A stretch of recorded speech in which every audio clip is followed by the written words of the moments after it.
Hi everyone, I'm Rubina. And I'm Layla. Welcome back to our channel, Nutrition Unpacked, where we try diets so you don't have to.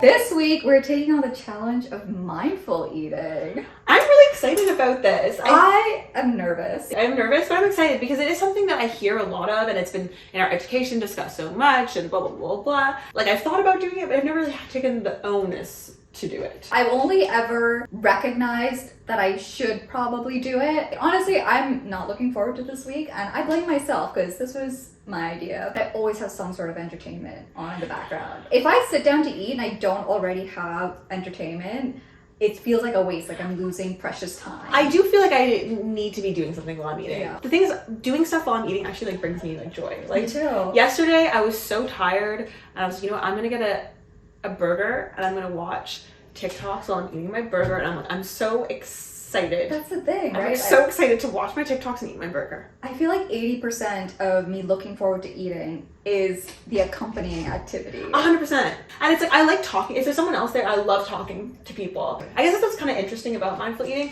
is that there's a lot of evidence to show that there's benefit for talking, socially eating, but then also there's benefits for mindful eating. I do find that I'm more, I think, in touch with my fullness cues and stuff when I'm social eating. I don't know if I've ever actually done mindful eating, so I can't comment on that. I almost can't even separate eating from entertainment. Yeah, it's either I'm entertaining myself by talking to someone or watching media. Something or something. It's gonna be a boring week. Why are we doing this? It's good.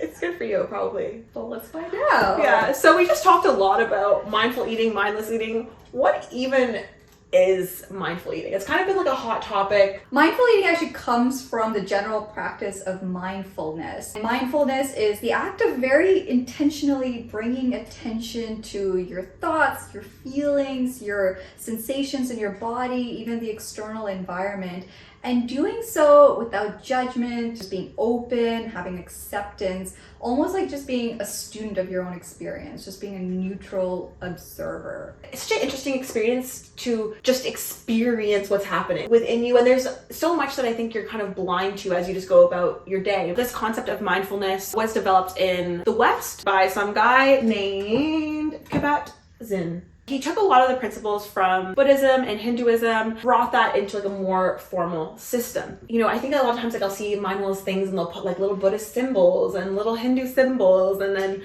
be like mindfulness. But it's important to note that when we talk about mindfulness as like a practice, it's kind of like medicalization of it. Whereas typically when we look at religions like Hinduism and Buddhism, that's like a spiritual practice. In the secular context, you hear about it a lot in the context of treating things like anxiety or stress or even chronic pain. Mindful eating specifically, it's kind of a very gray area because there's no concrete definition of what that actually looks like. In different sources, different research teams, and even in the public discourse, I think when people use the term, different people might end up meaning different things.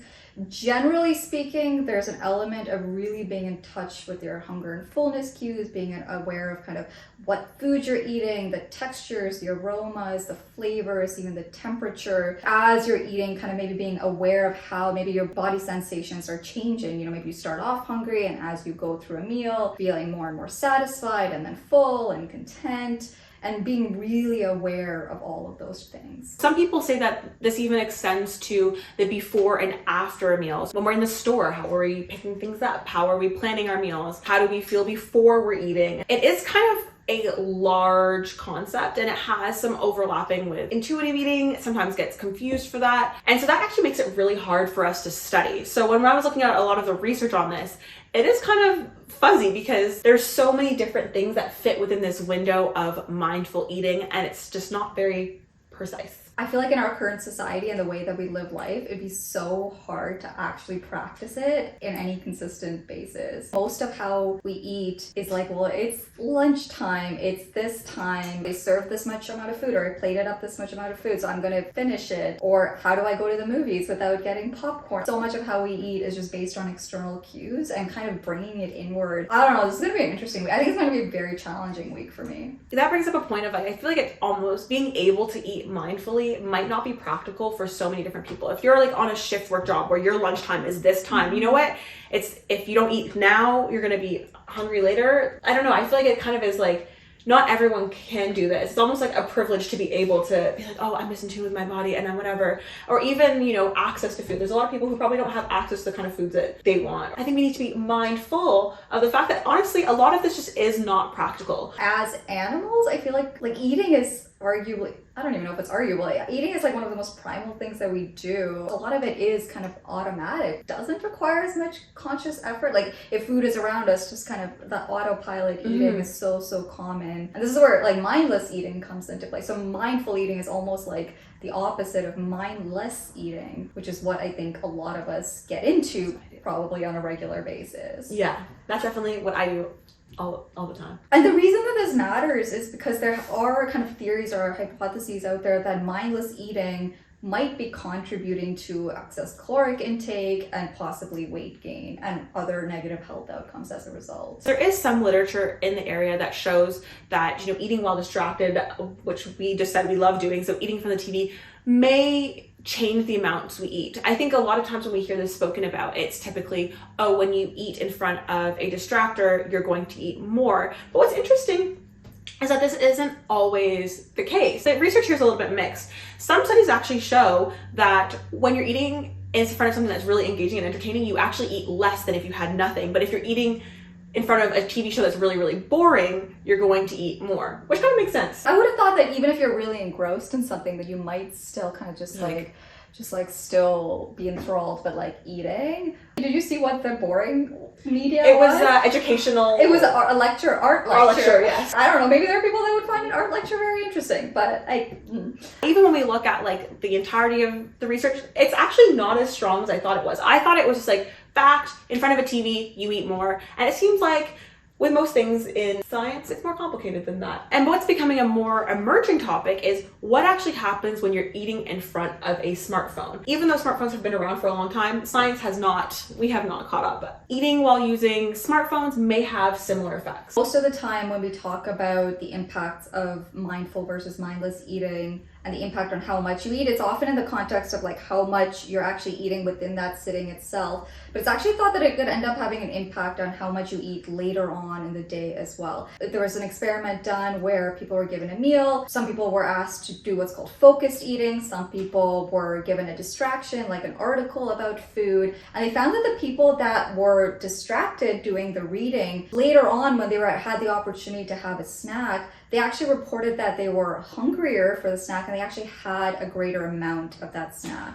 The thought there was that there's a role of memory in appetite and how much you want to eat. So in other words, if you kind of are very mindful and intentional about the eating, you're more likely to have a vivid memory of the eating experience. And that evidently also seems to play a role in how much you might want to eat later on in the day. This week, we are going to be trying to counteract our preferences, our desires of joy and fun, and throw our mindless eating to the side and instead do some mindful eating or social eating. Social eating's okay. Social eating's okay. Can you imagine Rory's trying to talk to you and you're like, I need to pay attention to this piece of broccoli right now. Like, leave me be. Yeah. So mindful eating or social eating. So I think the component of mindful eating that's the most talked about is being present during and having present awareness during the time of eating. Paying attention to the smell, the taste, the feeling of what you're eating in that moment, which I think could be beneficial for not overeating because it probably just takes a long time. Like analyzing the texture. I feel like I get sick of this after a while. Yeah. I think I get sick of it. I mean, I guess it doesn't have to be like a lengthy process. I think it just needs to be like, well, I don't know. I guess we'll find out how long it actually takes to do this in a sincere sort of way. Part of mindful eating is also being aware of how you're feeling in your body as well. So being aware of kind of food itself, but how you're feeling in your body. Like, are you feeling hungry? Is your mouth salivating? And then as you're eating, like, are you getting more and more satisfied? How does it feel in your mouth? What's the temperature of the food in your mouth? How is it breaking apart in your mouth? How does it feel? So anyway. Yeah. I think just being aware of what hunger actually feels like for you. Because I think a lot of people maybe they eat based off of the time rather than based off of hunger. So just being aware of okay, what does it feel like to be hungry? And even outside of the eating episode itself, being aware of your cravings and stuff and just kind of being open to that experience of desiring food without judgment. So to kick this off, we're going to do one of the most talked about, it seems like mindful eating. Kind of like intro to mindful eating. Yes, intro to mindful eating. And so for that, I got us some raisins because everything always talks about raisins. I don't know why. I don't know why. There's so many foods on the planet. Yeah, I was thinking of like, oh, maybe I could get chocolate, but I was like, no, everything says raisins. So we're doing some nice compliments, sultana raisins. And believe it or not, this is an 8-step process. This is an 8-step Eating process. one raisin is an 8-step process. There it is. All right. Okay. First step. Holding. Just straight up holding. So pick your And raisin. there's like 2 sentences describing how one must do this. First, take a raisin and hold it in the palm of your hand or between your finger and thumb. Okay. Focusing on it, imagine that you just dropped in from Mars and have never seen an object like this before in your life. That is hilarious. Honestly, I'm going to say if I dropped in from Mars and I've never seen this before in my life, I don't know if I'd want to eat it. Kind of looks nasty, right? Yeah, raisins aren't the most attractive food. Actually, yours is even grosser. Mine is like a little bit more golden color. Yours is... Is this colorism? Are you have raisin colorism? I'm just saying, this looks... At least it looks like a fruit. Yeah. This looks like a... If you found this on the sidewalk, you would question. Like doo-doo? You would take a moment to wonder. Okay. Oh shit, we're already doing step number 2, seeing. Sorry.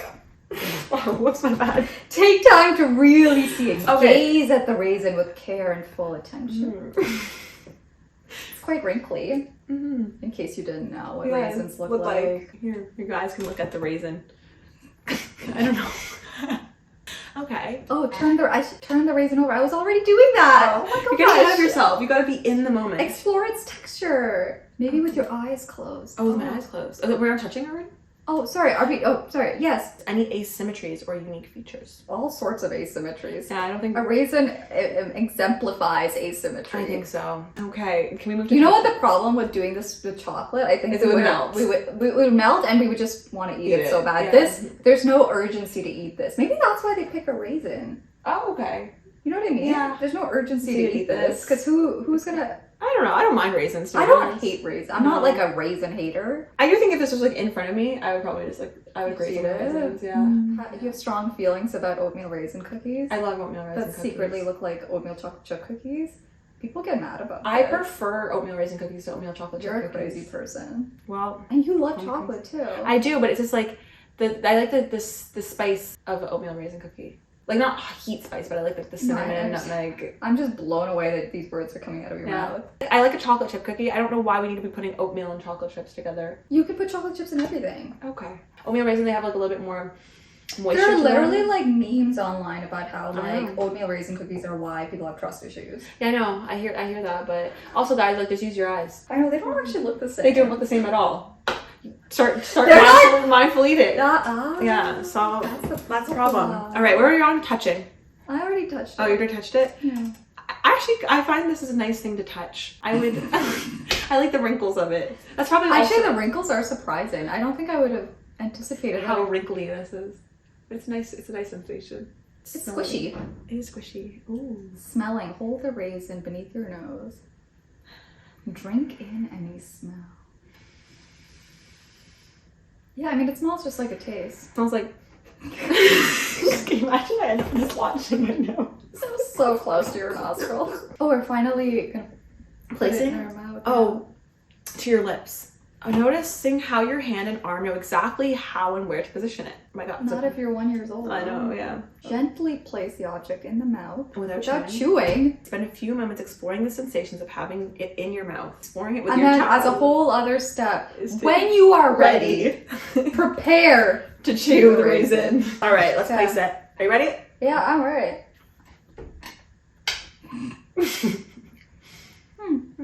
The texture interesting. It's slightly sweet, but like not quite. I think I'm ready now. I'm very ready. Okay.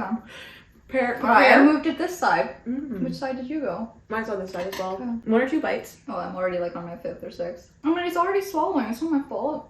It says without swallowing it. It's so tiny. It's already gone. Mine's getting a little chewy. It's a little like mushier. Meltier? Finally, see if you can feel what's left of the raisin moving down into your stomach. Yeah, he's stuck in my throat. How the body as a whole is feeling after completing the process. My body feels exactly the same, to be totally honest. I kind of just want to eat more raisins. I kind of want more now. So I'm at, oh, hi Lulu. You want a raisin? I don't think you do. Maybe you do. Let's see. She's mindful eating. She's smelling and smelling. looking at it first. Yeah. Yeah, good job. Okay. So how did that feel? Are you looking forward to doing this for No. every bite, for every meal for the rest of the week? No. Okay, me neither. Okay, also to be fair, this is like mindfulness, and like one of the ways you can do like mindfulness. So I think mindful eating, we can, you know, speed up a little bit. Just being like aware of the sensation. I just think it's gonna take forever to eat. It's gonna take longer, but I guess like that's maybe part of the point. Next video, we're really gonna dive into the possible health benefits, if there are any, of mindful eating. What is the science saying about mindful eating? Thank you so much for watching. Be sure to like, comment, and subscribe. Hit the notification bell so you never miss one of our videos. And follow us on Instagram and TikTok. Thank you for watching. Bye.